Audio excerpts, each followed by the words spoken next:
આ પેકેજ સહાયમાં જે કોઈ લારી કે રેકડી ચલાવતા હોય અને જેમને લારી કે રેકડીમાં નુકસાન થયું હોય એવા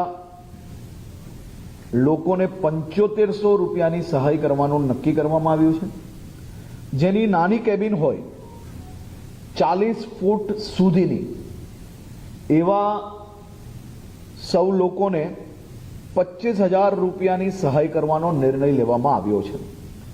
મોટી કેબિનો જે 40 ફૂટથી વધુ હોય એવા લોકોને 50,000 રૂપિયાની સહાય કરવાનો નિર્ણય લેવામાં આવ્યો છે। પાક્કી દુકાનો જેની હોય એવા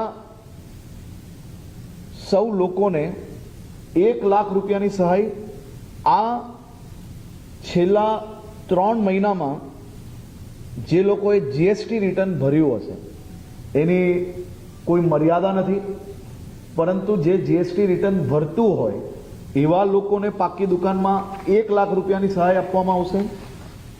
જેમની પાક્કી દુકાન છે અને જીએસટી રિટર્ન ભરે છે તેમને સરકાર દ્વારા ખૂબ પ્રોગ્રેસિવ વિચાર રાખીને લોન આપવામાં આવશે। આ લોન પર 3 વર્ષ માટે 7% દરે વ્યાજ સહાય એ રાજ્ય સરકાર દ્વારા ડાયરેક્ટ ચૂકવવામાં આવશે।